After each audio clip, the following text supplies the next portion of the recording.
왕으로 뽑힌 사울이라는 제목으로 우리 같이 유초등부 말씀 봅니다. 오늘 본문은 사무엘상 10장 1절 말씀입니다. 합독합니다. 이에 사무엘이 기름병을 가져다가 사울의 머리에 붓고 입맞추며 이르되 여호와께서 내게 기름을 부으사 그의 기업의 지도자로 삼지 아니하셨느냐? 아멘. 친구들, 한 주간도 즐거운 시간 보냈나요?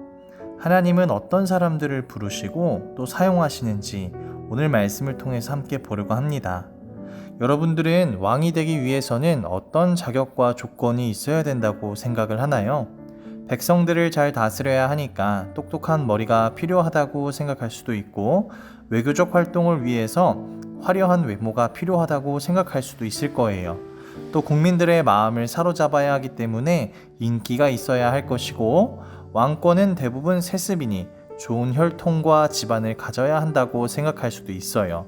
하지만 오늘 말씀에서 하나님이 한 사람을 이스라엘의 왕으로 세우시는 모습을 보게 됩니다.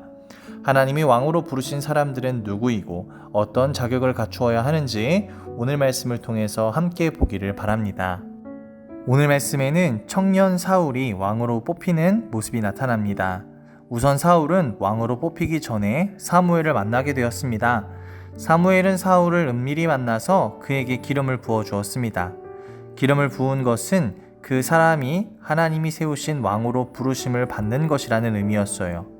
사람은 외모를 보지만 하나님은 외모가 아니라 마음의 중심을 보시고 그 사람을 선택하십니다. 사무엘은 하나님의 명령에 따라 비밀리에 사울을 왕으로 지명하고 또 기름을 부은 후에 이스라엘 백성들을 미스바로 모이게 했습니다. 여러분들은 우리를 애굽에서 구원해내신 하나님의 은혜를 잊어버리고 왕을 세워달라고 요청하였습니다. 그래서 이제 그 왕을 뽑고자 합니다. 제비 뽑은 대로 나와 주십시오. 라며 사무엘은 외치고 제비를 뽑았습니다. 그 당시 제비를 뽑는다는 것은 운에 맡기는 것이 아니라 우리의 영역을 벗어난 하나님의 뜻에 맡긴다라는 의미로 사용되었어요.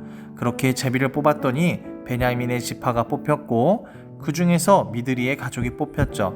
마지막으로 그 중에서 기스의 아들 사울이 뽑혔습니다. 제비 뽑기의 결과에 따라 무리 중에서 사울을 찾았는데 갑자기 그가 보이지 않았어요. 사무엘이 하나님께 물었습니다. 사울이 어디 갔을까요? 하나님께서는 사울이 진보다리 사이에 숨어 있다는 것을 알려주셨습니다.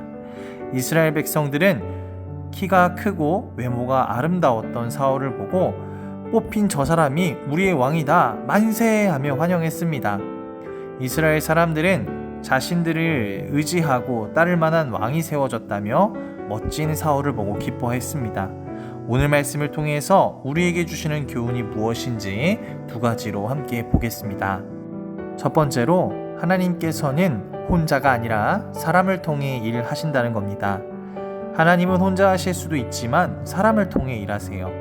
하나님은 전지전능하시기 때문에 모든 것을 다 하실 수 있지만 사람을 통해서 일하신다는 거예요. 하나님은 가장 작은 지파이고 미약한 집안의 사람이라고 생각하는 사울을 들어 왕으로 세우셨습니다. 하나님께서 사울을 선택하신 첫 번째 목적은요, 사사들을 세우신 목적과 같이 하나님의 약속받은 백성인 이스라엘을 구원하기 위해서예요. 그렇다면 하나님이 사람을 세우시는 조건은 무엇일까요? 세상 사람들은 외모가 멋있고 키가 크고 능력 있는 사람들이 지도자로 세워져야 한다고 생각하지만 하나님은 그런 외모를 보지 않으세요. 바로 마음의 중심을 보시죠. 하나님은 선한 자를 들어서 낮은 마음을 가진 자들을 들어서 교만한 자들을 부끄럽게 하시는 분이세요. 능력이 있어서 우리가 선택받은 것이 아니라 하나님의 은혜로 선택받은 것임을 우리는 꼭 기억해야 돼요.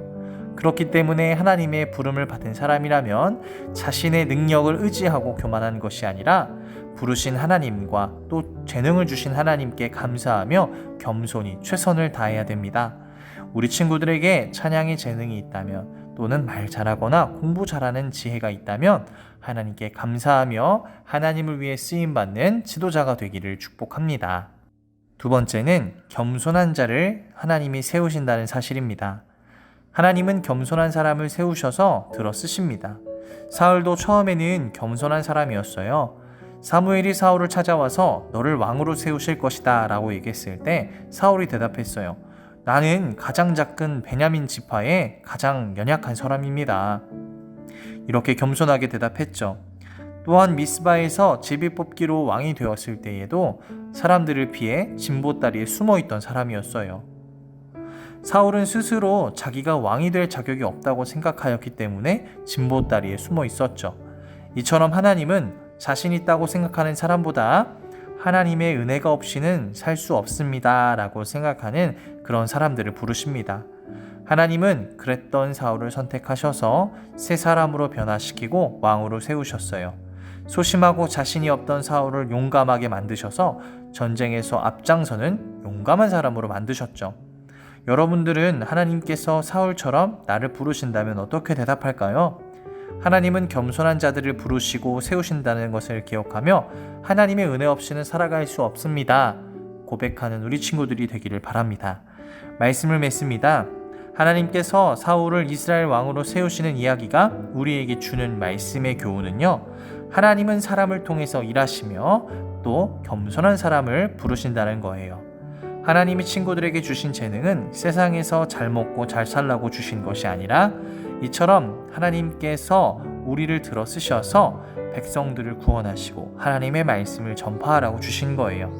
우리가 이것을 기억하며 주신 것을 하나님의 영광을 위해 사용하는 하나님이 세우신 지도자, 겸손한 사람들이 되기를 주님의 이름으로 축복합니다.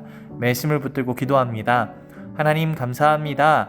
오늘 사울이 보여주었던 처음에 그 겸손한 모습처럼 우리가 하나님께 감사하며 겸손히 나아가고 주신 재능과 지혜들을 하나님의 영광을 위해 쓰는 우리 어린 친구들이 될 수 있도록 인도해 주세요. 예수님의 이름으로 감사드리며 기도드립니다. 아멘.